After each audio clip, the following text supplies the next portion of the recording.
Hola, ¿qué tal? Regresando con el bombero de la democracia. En el segmento Evalúa a tu candidato, hoy día tenemos a Santiago Castañodí. Él viene por el Partido Nacionalista Peruano con el número 1.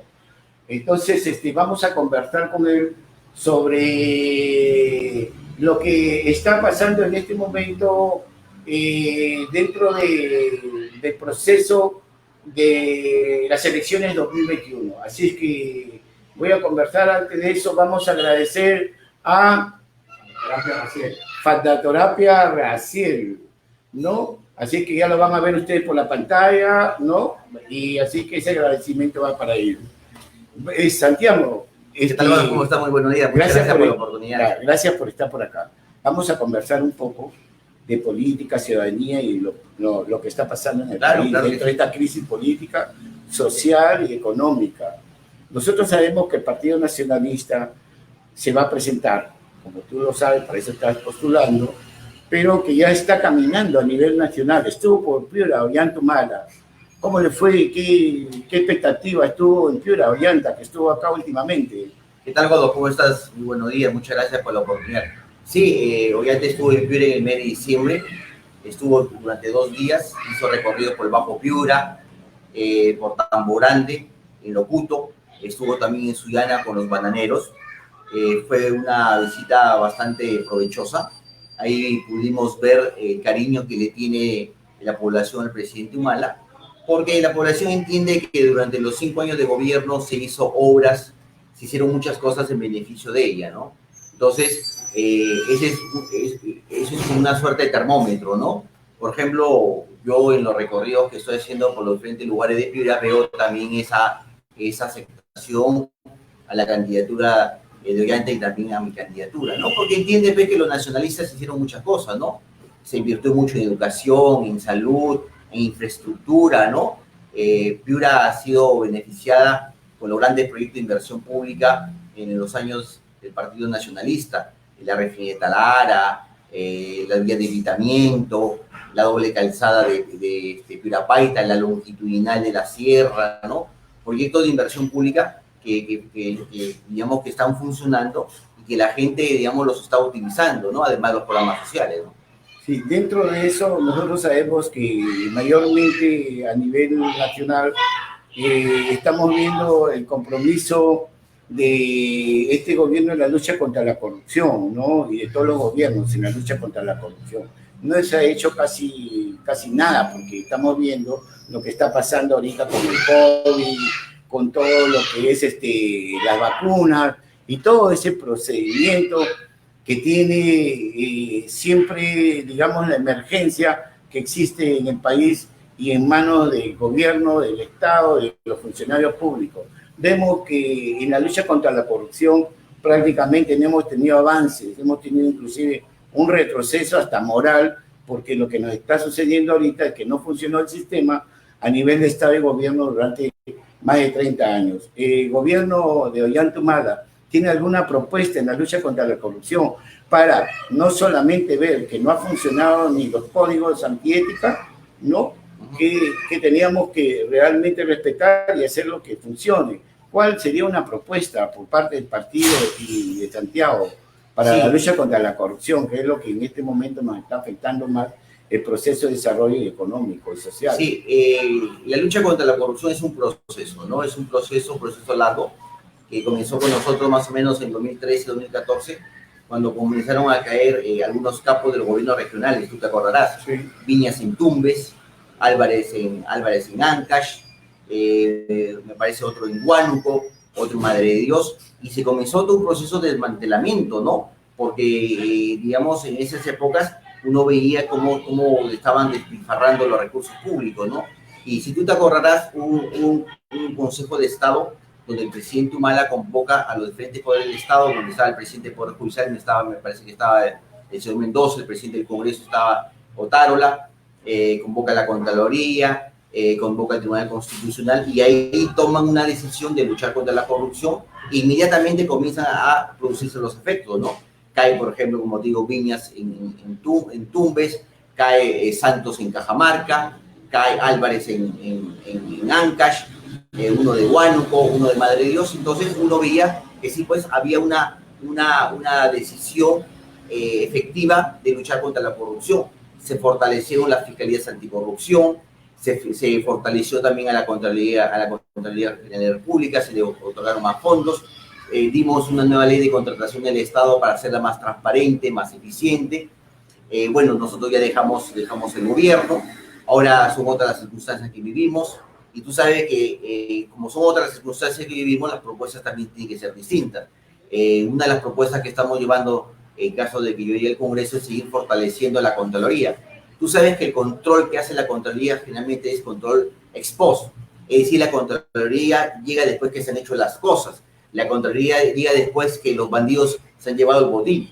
Por eso queremos que sea un control también concurrente, es decir, mientras se van haciendo las cosas, mientras el gobierno central, regional y local van ejecutando las obras, que la Contraloría los vaya acompañando, ¿no? Entonces, la Contraloría no tiene que ser una suerte de bombero, o sea, la Contraloría que no tiene que llegar ya cuando el incendio se produjo, la Contraloría tiene que estar justamente para evitar, para prevenir los actos de corrupción. Claro, eso va a significar también darle mayor de recursos, fortalecerlos, que todos los funcionarios de las OSI, de los órganos de control institucional que funcionan en las diferentes entidades del Estado, sean parte de la Contraloría. Bueno, la Contraloría en este momento también te digo que tiene otras funciones, inclusive ya es una Contraloría que tiene más poder sancionador. Entonces, en ese aspecto sí creo que se ha reforzado. Permíteme sobre el poder sancionador sobre los funcionarios. Eso, por ejemplo, el Tribunal Constitucional, me parece, en el 2019 lo declaró inconstitucional. ¿Por qué? Porque en la norma se decía que la Contraloría podía sancionar sobre cualquier tema y sobre cualquier tipo de norma, y no establecía justamente las facultades. Y el Tribunal Constitucional dijo, eso es inconstitucional. Y el Congreso de la República, que debió precisar las facultades sancionadoras de la Contraloría contra los funcionarios que cometen actos de corrupción, no lo ha regulado. Entonces, eso está pendiente, eso hay que regularlo. Hay que decirle, mira, estas son las faltas sobre las cuales la Contraloría puede sancionar cuando un funcionario comete un acto de corrupción. Entonces, eso está pendiente. Por ejemplo, está pendiente, como te decía, el control posterior. ¿Por qué? Porque la Contraloría actúa cuando ya las cosas han pasado, es decir, actúa de bombero, pero hay que fortalecer el control concurrente. En la medida que se van haciendo las cosas, la Contraloría tiene que ir mirando, tiene que ir pensando, ¿no? Bueno, ese es en torno a ¿cómo se llama? La competencia de la Contraloría General de la República. Pero yo quisiera también, por lo mismo que he estado en la Comisión Constitucional, quisiera que también me des una apreciación con lo que está pasando con el Tribunal Constitucional, los tribunos, desde hace muchos años, pero ahora ya, en esta vez, ya se ha hecho efectivo lo que nosotros siempre hemos estado viendo, de por qué el beneficio a las transnacionales en condonarles deudas y esto, y nos ha pasado recientemente con la Telefónica, que hay más de 2.300 millones de soles que se les va a condonar ¿cómo se llama? Telefónica, ¿no? Para que no se les cobre la SUNAT, pero hay doble versión, que también dice que la SUNAT ha sido por un atraso de que ellos mismos no han hecho, digamos, el cobro, ¿no? Y que por eso la Telefónica se ha ido al Tribunal Constitucional, ha puesto su demanda y ahora le han dado prácticamente la razón a la Telefónica. Eso nos está dando una lectura también de que atrás de ellos, por la misma acción y actitud del Tribunal Constitucional, está yendo Scotiabank y otras bancas para salirse realmente del pago que necesitamos en este momento, porque el Perú está, como dije en el programa pasado, estamos en cero, ¿no? Dentro de ¿cómo se llama? De movimiento fiscal. No tenemos prácticamente nosotros acciones, estamos pobres en el Perú y estamos condonando deuda. ¿Tú qué me puedes decir sobre lo que está pasando en el Tribunal Constitucional? Eso también me gustaría, porque has tenido la Comisión Constitucional, y si es que esto va a seguir, ¿no? Mira, primero lamentar esa decisión del Tribunal Constitucional. No es la primera vez, decírtelo, ¿no? O sea, no es la primera vez que el Tribunal Constitucional resuelve a favor de una empresa. Y justamente cuando tú venías comentando el caso de Telefónica, un reclamo entre la SUNAT y Telefónica, donde finalmente el Tribunal Constitucional le está dando la razón a Telefónica, le está perdonando miles de millones de soles, me venía en la cabeza otro caso, donde también la SUNAT le pidió un reclamo, una deuda a Panamericana Televisión. Y Panamericana Televisión se fue al Tribunal Constitucional. Y ahí también el Tribunal Constitucional de esa época le condonó millones de soles. Entonces vemos que los tribunales constitucionales continuamente le están sacando la vuelta al país, porque esa es una forma de sacarle la vuelta al país. No digo de la ley, de la Constitución, sino del país, porque esos recursos los podría utilizar el Estado para colegios, para hospitales, para programas sociales. Ahora, por ejemplo, que estamos viviendo una situación de crisis económica, sanitaria, social, política, eso, o por ejemplo, para el tema de la reconstrucción en Piura. Pero vemos que lamentablemente pues, el Tribunal Constitucional tiene esas falencias, ¿no? Ahora, a veces uno quisiera entender por qué el Tribunal Constitucional funciona de esa manera. Y un poco creo que se debe a que somos un país joven todavía, ¿no? El Tribunal Constitucional recién comienza a funcionar a partir del me parece, 97, ¿no? Claro, tuvo una época de la dictadura de Fujimori, recuperamos la democracia con Paniagua en octubre del 2000. Entonces, de octubre del 2000, el Tribunal Constitucional ha tenido avances y retrocesos. Lamentablemente somos un país poco institucionalizado. Pero eso depende, ¿no?, también del Congreso de la República, porque él tiene poder para claro, poner a los tribunos. Claro. Aquí también hay otra cosa. Permíteme. Entonces, hemos visto avances y retrocesos en el Tribunal Constitucional, porque también hay que reconocer que en algunos casos, por ejemplo, el Tribunal Constitucional ha reconocido y ha protegido y ha garantizado algunos derechos importantes de los ciudadanos. En otros casos también, como el caso de Telefónica y Panamericana Televisión, y se viene mucho más, como tú decías, de toda la banca, Scotiabank y toda la banca, que le van a dar la misma razón, porque si ya resolvieron en un caso a favor de estos grupos económicos, es muy probable que los siguientes casos, como son parecidos, para resolver de igual manera. Y yo creo que ahí te doy la razón, el Congreso tiene una responsabilidad. ¿Por qué? Porque estos tribunos, ya su mandato terminó. Sí. Acuérdate que el mandato de los tribunos son 5 años, así y todavía sí. Entonces, el Congreso tiene que renovarlos, tiene que cambiarlos. Pero lamentablemente, por la crisis política que hemos vivido en los últimos años, hemos tenido 2 Congresos de la República, esos tribunos han continuado trabajando. Pero, por ejemplo, una de las tareas fundamentales que tiene que hacer el próximo Congreso, que se instale a partir del 28 de julio, es cambiarlos y poner gente más idónea. Por ejemplo, estos tribunos fueron elegidos cuando yo era congresista, pero al principio actuaban bien. Al principio uno como que veía un trabajo, decisiones eran correctas, pero con el tiempo también se fueron torciendo, ¿no? No, pero la Ledesma ha hecho un buen trabajo. Sí, la Ledesma. Es cierto, por eso es la única que nosotros hemos visto que como mujer es la única presidenta del Tribunal Constitucional en la historia del Perú. Claro. Entonces, como te decía, en el tiempo, claro, al principio actuaban bien, ¿no? Habían buenas decisiones interesantes, pero como digo, en el tiempo se han ido torciendo, y por eso la Constitución bien dice que el mandato dura 5 años, y no deben quedarse un día más, porque ya un día más comienzan las malas prácticas, comienzan las mañas, ya el árbol comienza a torcerse, ¿no? Hay que hablar sobre el árbol, las mañas. Ahorita vamos con los proyectos de inversión pública. Así es, claro, por eso te decía, bueno, y ese momento es que tienes que renovarlos, tienes que cambiarlos para que entre sangre nueva. Ese tiempo. Claro, sangre nueva, sangre fresca. Pero también hemos visto que en 5 años hemos tenido 4 presidentes. 5 presidentes. 5 presidentes. Todo Congreso de la República. Imagínate. ¿Qué tal inestabilidad? Claro, por eso evidencia la falta de institucionalidad. Por ejemplo, como conversamos en la antesala, ¿no? Todo el mundo habla del agua, del alcantarillado, que está bien, pero poco se habla, por ejemplo, del tema institucional. Que es lo más importante. Claro, por ejemplo, de la estabilidad, del orden.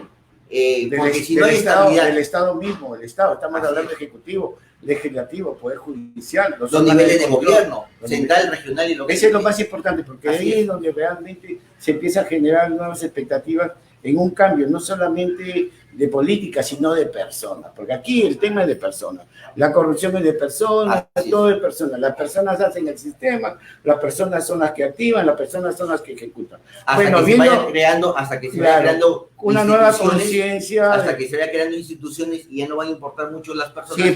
Sí, pero yo prefiero las personas, ellos quedan, son infraestructuras. Pero vamos a otra cosa, claro, ¿no? Me gustaría que me hables sobre los proyectos de inversión pública que se han quedado en stand-by y que prácticamente es una preocupación para la región de Piura.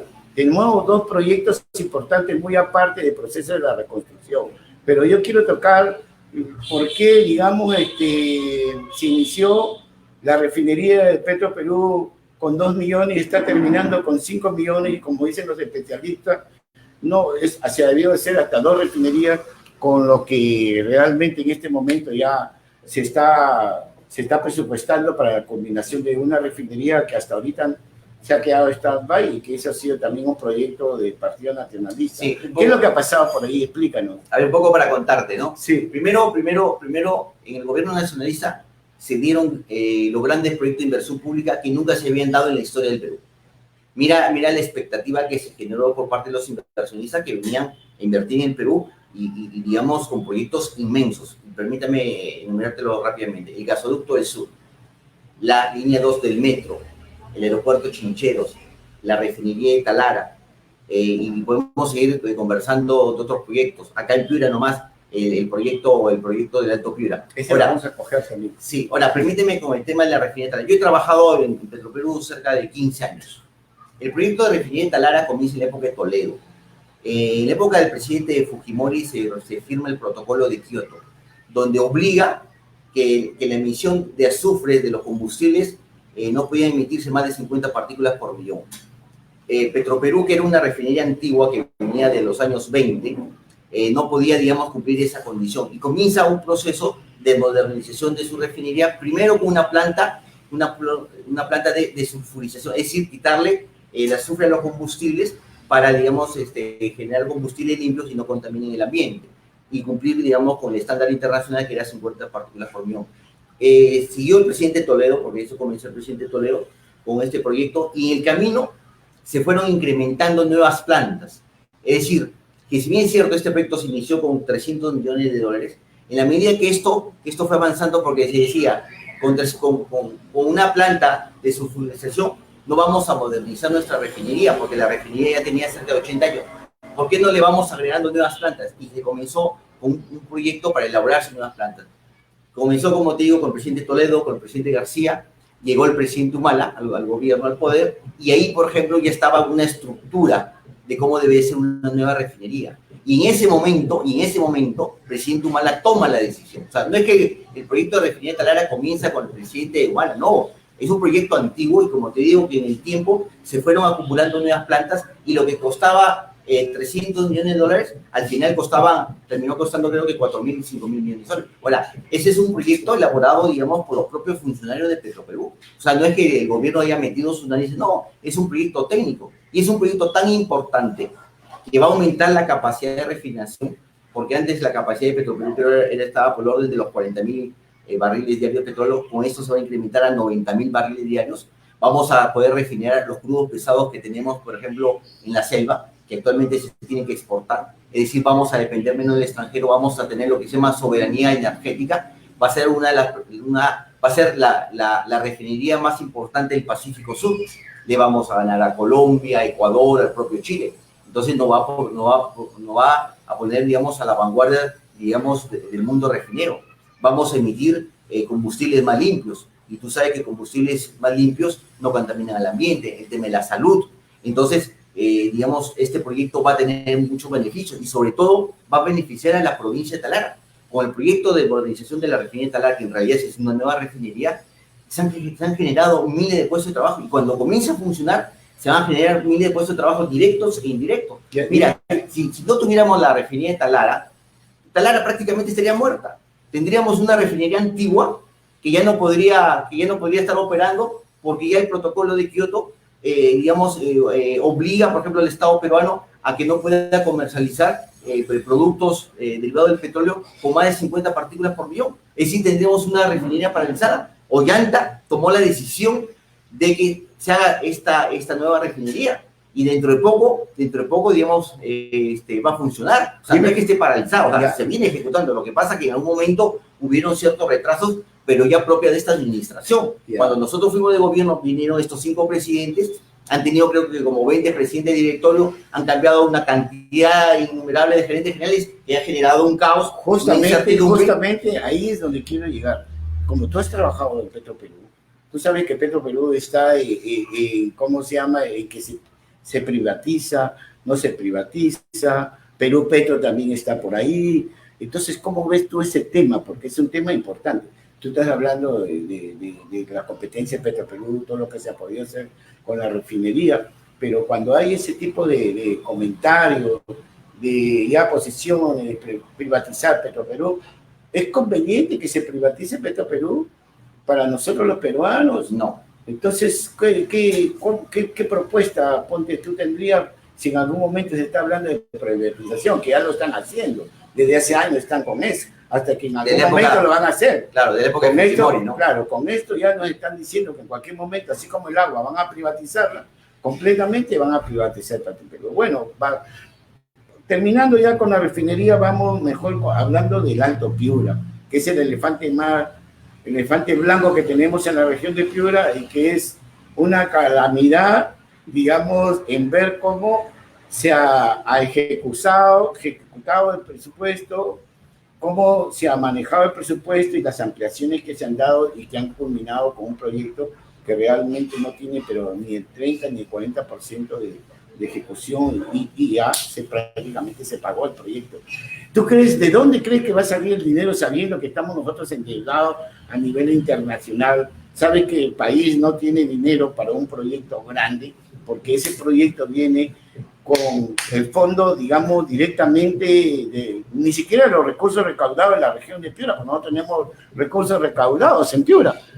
¿Cómo vamos a hacer nosotros los piuranos para invertir en ese proyecto sabiendo que a nivel nacional el gobierno del Estado no nos va a dar dinero para culminar ese proyecto? Porque no está dentro de los proyectos que se van inmediatamente a reactivar.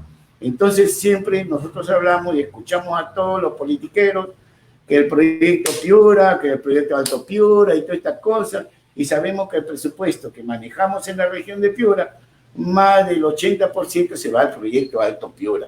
Así. Y nosotros no tenemos para, digamos, ampliar o ejecutar o crear nuevos proyectos, ya que esos proyectos también están en las manos de la Autoridad Nacional de la Reconstrucción. Por eso Piura está en este momento sumergido en una incertidumbre cómo vamos a manejar. Así como los proyectos de inversión pública que están ya para ejecutarse y ampliarse, como es el Alto Piura, ¿no? Y los demás proyectos de la reconstrucción. ¿Qué me puedes decir sobre eso? ¿Qué va a hacer el Partido Nacionalista? ¿O qué tú vas a crear expectativas para votar por el número 1? Porque si no, claro, no vas a ser mechía, ¿no? Vas a ver, como sí, Vizcarra me vas a mentir. No. ¿Qué no puedes decir aquí? No. Mira, creo que la diferencia es que nosotros todo lo que ofrecimos lo cumplimos. Mira, el proyecto del Alto Piura es un proyecto importante para todos los altopiranos y para la región Piura porque te permite incrementar la frontera agrícola. Se deben incrementar más o menos 30.000 hectáreas nuevas para la agricultura, ¿no? De tal manera que vamos a potenciar la capacidad productiva agrícola del departamento de Piura, ¿no? Si se hace realidad el Alto Piura. El Alto Piura hay que compararlo con Olmos. Acuérdate que el proyecto del Alto Piura... Así que le hemos dado el agua nosotros a Olmos, tú sabes. Claro, ¿no? Y ya parte del agua. Sí, pero ya no queda agua. Nosotros no hemos trabajado en la repotentización de los bosques de neblina y paramos para crear el agua. Entonces claro, el Alto Piura nunca va a tener agua. No, pero sí, lo que me estás diciendo de Olmos, con esto, Olmos tiene su presupuesto que se lo dio el gobierno del Estado. Claro. Nosotros estamos jodidos porque solamente el presupuesto, los congresistas no hicieron nada, absolutamente nada en esos tiempos para agarrar y sacar el presupuesto del Estado y no de nosotros como gobierno regional. Y no, un poco para compararte, por ejemplo, los dos proyectos, porque comienzan más o menos a la par en época del presidente Toledo. Me acuerdo que en época del presidente Toledo comienza Olmos también en el Alto Piura. Estaba, como te digo, presidente Toledo, estaba como presidente regional en Lambayeque, que estaba en decimos. Acá en Piura teníamos a César de Lara. Han pasado más o menos 18 años, el proyecto Olmos es una realidad y el proyecto Alto Piura sigue en proyecto. Entonces uno se pregunta, ¿qué pasó? Y la respuesta es responsabilidad de la mala gestión de los gobiernos regionales.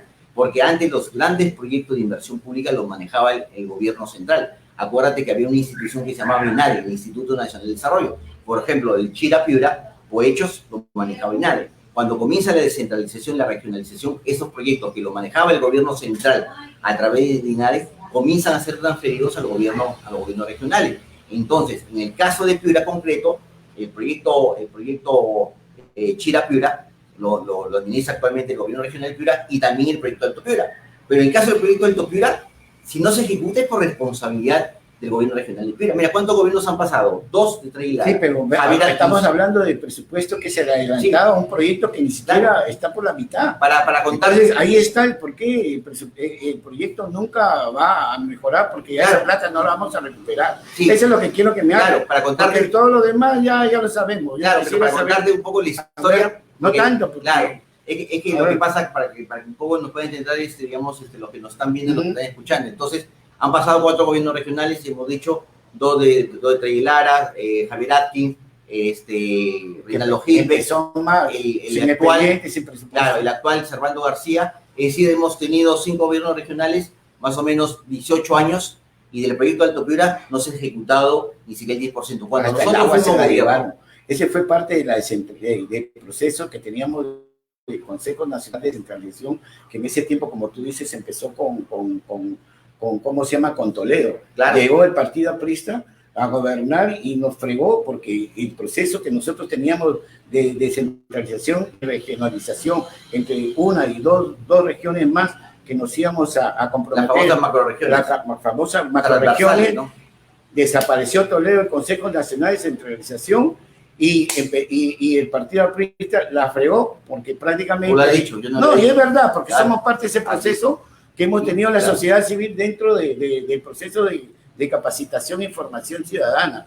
Y es por eso que yo te estoy hablando de este proyecto Alto Piura, que ha sido un dolor de cabeza desde hace muchos años, y que todos los gobiernos prácticamente han hecho de que este proyecto esté como está. Pero sí te digo una cosa, que la responsabilidad ha sido también de todos nuestros representantes congresistas. Sí, nunca hemos tenido una buena legalidad y representatividad congresal porque han hecho lo que han querido con Piura y nos han puesto de ignorantes, incapaces, corruptos, de todos los gobiernos regionales, nacionales, que son unas cuantas personas, pero ya no, el cliché de los piranos está así bien difícil. Entonces todo ese tipo de gente, porque hay que hablar tipos, no hay que hablar de personas, porque si fueran personas ya Piura hubiese crecido, hubiese mejorado, hubiese estado estabilizado, y eso es lo que nos ha fregado la legalidad de representantes que hemos tenido, tanto que nuestros congresistas han condonado hasta deudas internacionales, los piuranos para otros, y nosotros nos hemos quedado sin nada. Claro. Y esas cosas, esas actitudes no queremos con este nuevo Congreso,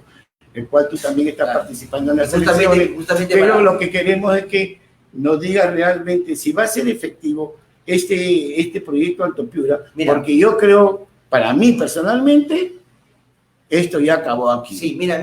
Y mejor nos vamos con la reconstrucción para así activar, porque el Consejo Nacional, pero que la Autoridad Nacional de la Reconstrucción se ha desaparecido y están los proyectos en Inglaterra.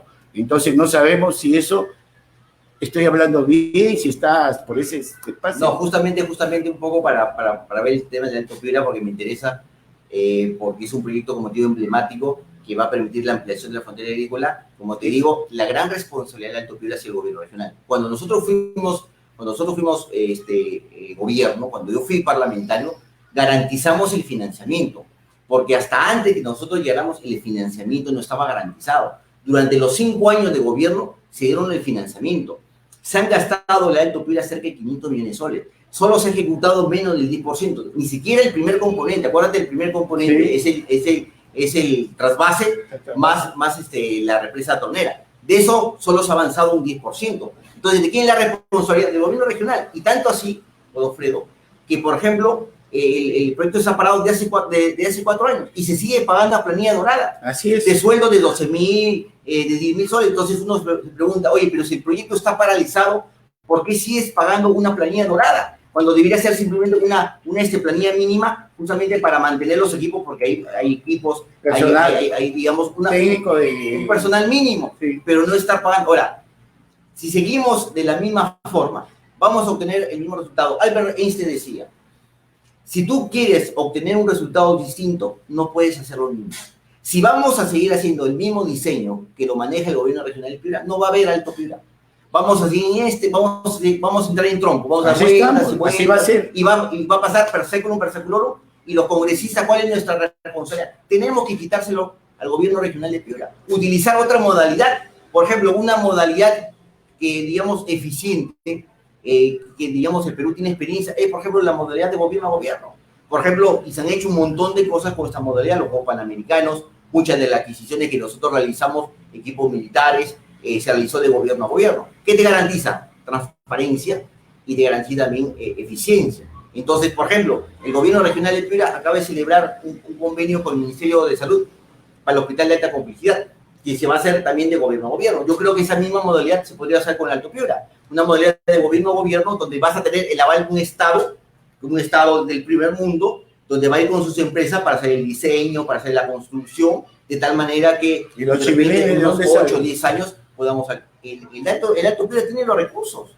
O sea, no es que tú vas a crear... Tiene recursos y son intangibles. Claro, son recursos provisionados, como te digo, Godofredo, que nosotros lo garantizamos cuando fuimos gobiernos. Es decir, o sea, el problema del Alto Piura no es un problema de recursos, no es que no haya plata, hay dinero. El problema del Alto Piura es un problema de gestión. Lamentablemente, con la regionalización que comenzó con Toledo y la terminó García, ¿qué hizo? Se comenzaron a transferir. Hasta el agua se la llevaron. Se transfirieron competencias y se transfirieron facultades, pero no se las fortalecieron. No ha habido un proceso de acompañamiento. Simplemente le dijeron, ¿sabes qué? Tú a partir de ahora vas a manejar educación, salud, todos los proyectos. Ni siquiera el Ministerio de Economía y Finanzas. Así es. Ahí. Y yo gobierno central, ¿qué voy a hacer? Te voy a dar la plata nomás. Pero tú te la arreglas. Es como si yo te diga, ¿sabes qué? Te voy a dar un volquete, te doy las llaves, y te digo, ¿sabes qué, Godofredo? A partir de hoy día tú vas a conducir, digamos, el volquete para llevar todo el material de construcción que el Perú necesita. Tú tienes la llave y quieres decir, oye, yo no sé manejar un volquete, ni siquiera tengo brevete para manejar un volquete. Entonces, eso pasó, por ejemplo, con Toledo. Los proyectos que nosotros tenemos por ejecutarse y que están en manos, como te digo, la Autoridad Nacional de la Reconstrucción. Este es otro problema, ¿no? Este es el tema que nosotros en este momento nos preocupa, porque estamos hablando también de la Ribera del Río, estamos hablando de muchos proyectos importantes de la reconstrucción, como los hospitales, como este tipo de cosas. Pero como tú dices, ¿no? Hay en este momento un trabajo y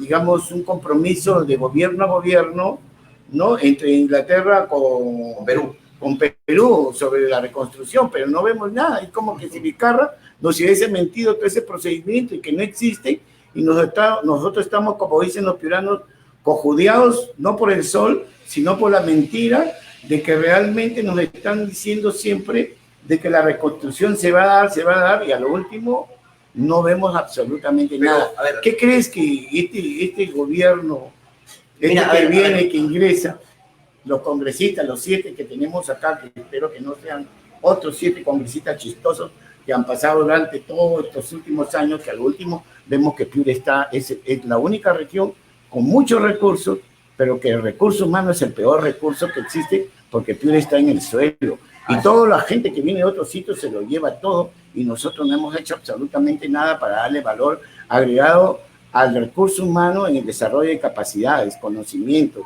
actividades y acciones. Eso no lo hemos tenido ni por el Estado ni por la sociedad civil. Estamos hablando por colegios profesionales y universidades, que viene a ser prácticamente lo que nosotros le llamamos la academia, que no se absolutamente ha hecho nada ni por la región de Piura ni por el país. Ya culminando nuestra conversación, ¿qué me podrías decir sobre esto? Y acá tenemos que trabajar el tema institucional, que lo conversamos en la antesala. Mira, no va a haber ni inversión pública ni inversión privada si no creamos un ambiente de estabilidad, de paz y de orden. Ese es el primer punto. Y un poco para ponerte en contexto. En el último año, en el año de la pandemia, hemos tenido 8 ministros del Interior. Hemos tenido 5 ministros de Salud. Hemos tenido 3 gobiernos. Yo me pregunto, ¿tú crees que en ese contexto alguien de afuera va a venir a invertir? ¿O que las empresas inglesas, a través de su gobierno, van a hacer la reconstrucción en esta situación de incertidumbre? No. El único que tiene experiencia es Ollanta. El único que garantiza un clima de inversiones, de paz, de tranquilidad, de estabilidad y de orden es Ollanta. Porque es el único que tiene experiencia. Esa es la condición mínima para que haya progreso. Entonces, porque si no hay esa estabilidad, ¿tú crees que una empresa del primer orden de los ingleses va a decir, ¿con quién converso? con el gobierno regional de Piura, ¿cuántos directores, por ejemplo, en lo que es salud ha cambiado? ¿O cuántos directores del proyecto Alto Piura ha cambiado? ¿O cuántos directores del proyecto de Chila Piura ha cambiado? Cambia prácticamente todos los meses directorio y funcionario, es decir, hay un caos.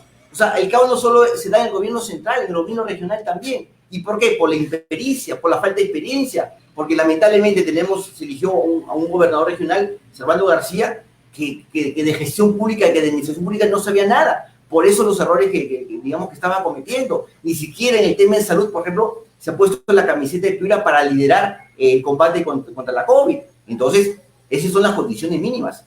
Entonces, si no hay esas condiciones mínimas, acá podemos hablar y no ver nada. Mira, vamos a hablar de los grandes proyectos que van a ser paralizados, ¿no? Tú has dicho un tema importante, digamos, la responsabilidad del gobierno regional. Pero la historia nos dice a nosotros de que hay un problema mucho más grande del que ingresa como gobernador regional, como alcalde, a las instituciones, ¿no? Porque el tema más grande, el problema más grande son los empleados que están nombrados y que de gobierno a gobierno pasan y siguen el mismo espacio y no crean expectativas ni tampoco le dicen al nuevo alcalde o nuevo gobernador, oye, estás cometiendo errores, estás haciendo mal, esto lo vamos a hacer mejor.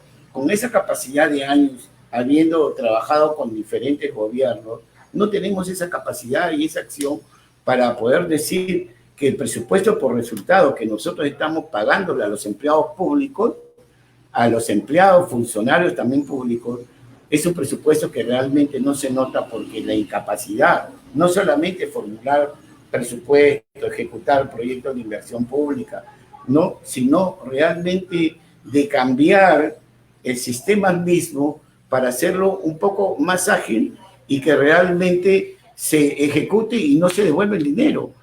Entonces, aquí hay un problema de los mismos empleados que están metidos ahí por años, porque los gobernadores y alcaldes entran con un desconocimiento casi toditito. O sea, desde que yo me acuerdo del año 2002 con César Trela, que fue la primera experiencia de lo que era un gobierno regional, un gobierno local, en una nueva participación ciudadana, lo que es el presupuesto participativo del Plan Estratégico de Desarrollo Regional, el cual las regiones a nivel nacional tienen una participación más directa para poder, digamos, formular, ¿no? Y ejecutar proyectos. Y eso es lo que nos ha pasado a nosotros. Creo que tenemos que ir un poco más allá de, digamos, de ver que la situación no funciona, porque las mismas personas internamente dentro de los gobiernos regionales y los gobiernos locales, municipales, están enquistados y están metidos en la corrupción y no han mejorado tampoco como personas para poder decir, bueno, yo tengo acá más de 5 años y creo que estas mejores expectativas voy a proponer, voy a decir, no, hay una sobrepoblación de gente que en una oficina hay como 15 personas y 2 escritorios y los chicos están en la calle ganando su plata. Ese es un problema del Estado que nosotros le estamos pagando a gente que está en su casa.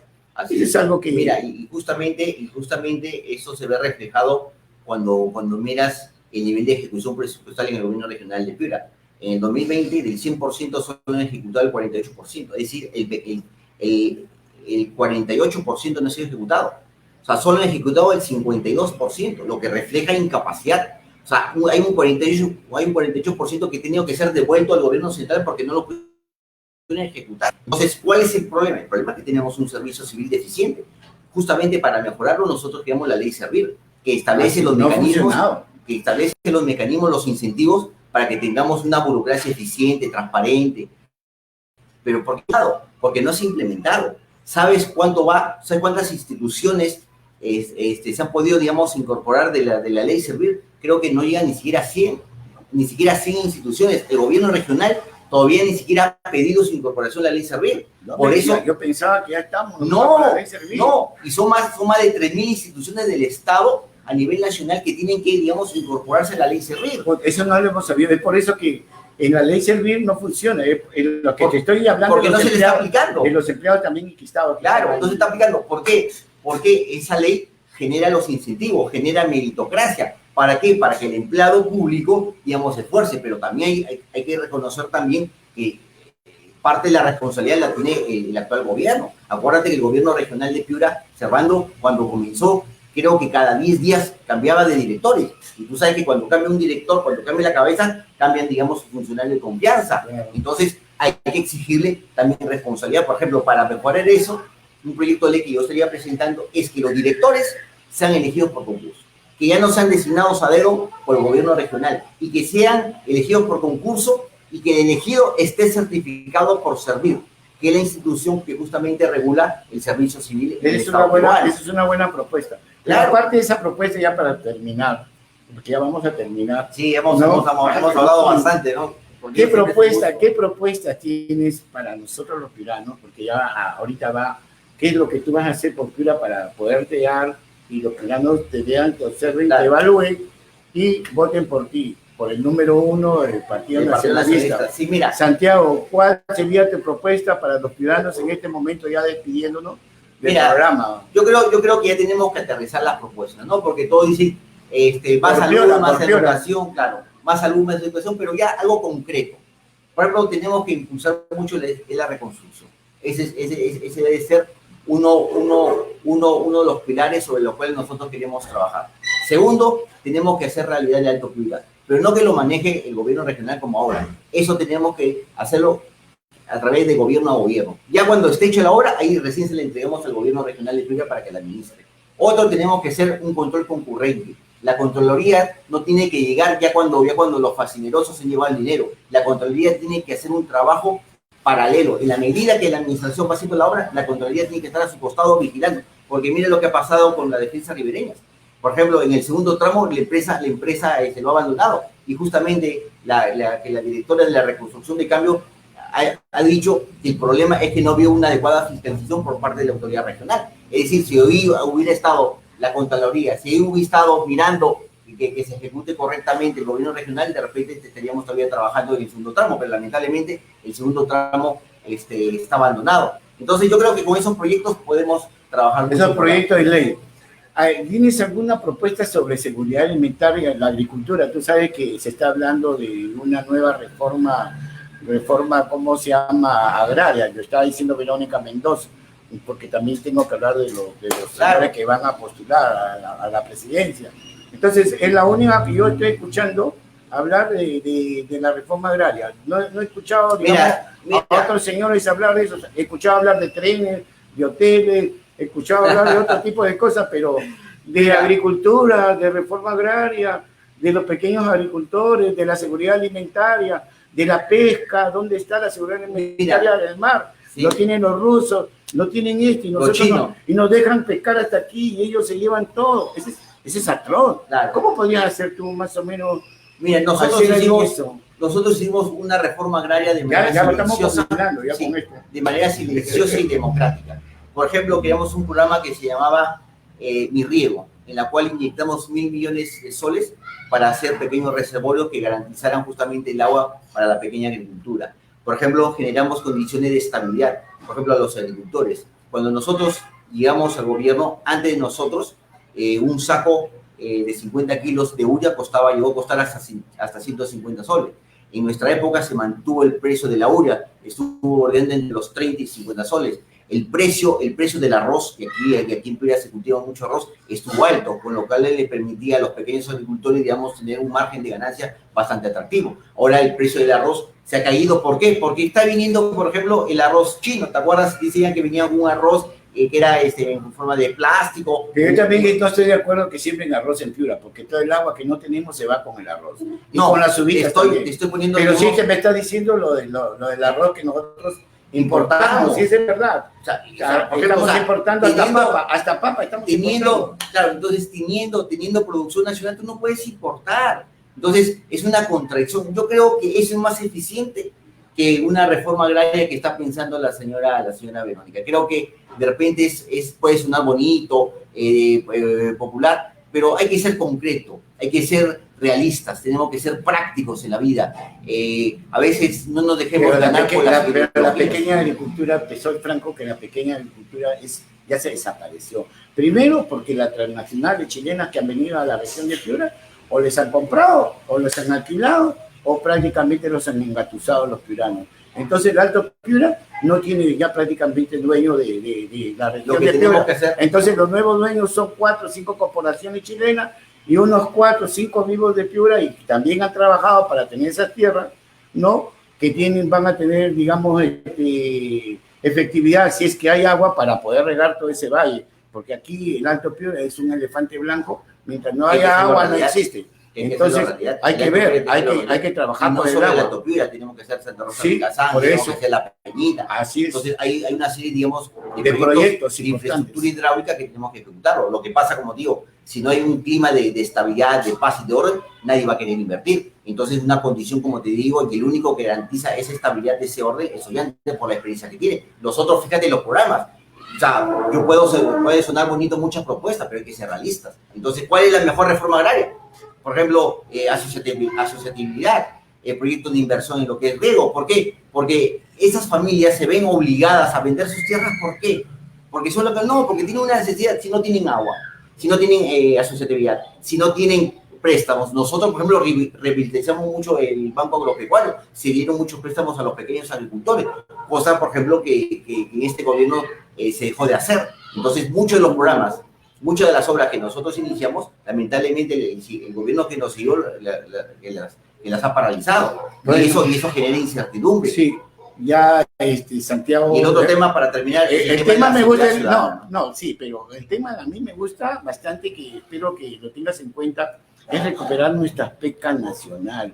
Prácticamente todo el banco que tenemos de pesca, de peces, tenemos que recuperar nuestra hegemonía y tenemos que hacer que los peruanos pesquen más allá de donde los han limitado, porque todos los que se llevan el pez, como dicen, de arrastre, todos nuestros pescados son los rusos, los chinos, ¿no? Y una falta de control de Estado. Los norteamericanos. Entonces nosotros vemos que nos vamos a quedar sin nada.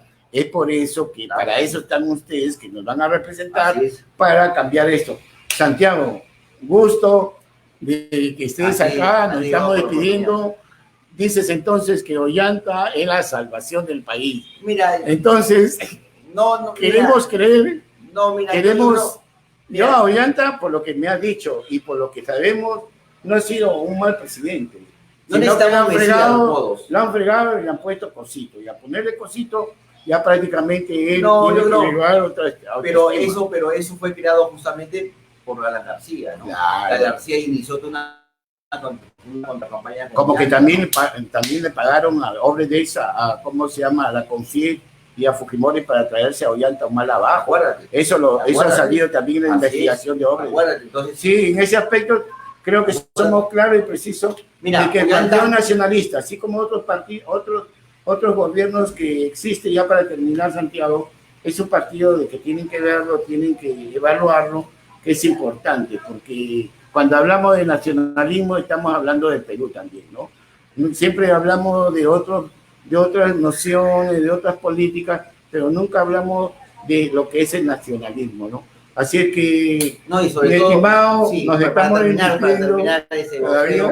Para terminar, 20 segundos, ¿no? Sobre todo fue el primer gobierno en la historia republicana que invirtió en la gente a través de los programas sociales. Ahí está el 65, la ampliación de Juntos, Caliwarma, Beca 18, entonces programas importantes que se fijan en la persona. Antes no existían los programas sociales. Y una pregunta que uno tiene que hacerse y reflexionar: ¿por qué con Ollanta comienzan los programas sociales? ¿Y antes qué pasó? ¿Por qué los otros presidentes no se preocuparon por la persona, por el ser humano, por el individuo, por el ciudadano? Que como Ollanta recién, digamos, el Estado tiene recursos. No, los recursos siempre han existido. Así, nos retiramos, pero lo único que les dejo diciendo que en educación el Partido Nacionalista tuvo un programa importantísimo que fue Beca 18 y que prácticamente está desaparecido en todos los aspectos, y eso tenemos que recuperarlo. Eso es lo que yo dejo como una ¿cómo se llama? Una nota que ustedes tienen que tener en cuenta, de que los partidos que se han creado y que han participado en la gobernabilidad hay que saberlos evaluar. Así que nos estamos despidiendo, Santiago. Chao, muchas gracias por la oportunidad. Saludos a Ollanta Humala y que siga adelante, pues, claro, porque hay que pasar la valla electoral, que es lo más importante, ¿no? Mira, Y ahí es donde realmente vamos a ver. según las encuestas, hay un grueso de la población, creo que está por el 30% que todavía no ha decidido su voto. Ah, sí, todos están empatados también, ¿no? Entonces todavía falta mucho pan por rebanar, ¿no? Sobre todo cuando faltan 4 o 5 semanas. El mejor deseo para el Partido Nacionalista Gracias de todos a ti. sus componentes. Gracias a ti. Ya, Santiago, nos estamos viendo. Está revisando God Formé y vamos a agradecer el auspicio de nuestro amigo Fangoterapia. ¿Qué más? Raciel, Fangoterapia. Raciel, Fangoterapia Raciel. Tengo que aprenderme a los auspiciadores para que vean que recién estoy entrando a los auspicios del canal, porque estos proyectos tienen que sustentarse también con una inversión. Nos estamos viendo, God Formé, ya para el próximo programa, la próxima entrevista que vamos a hacer a otros candidatos para las elecciones de 2021. Nos vemos.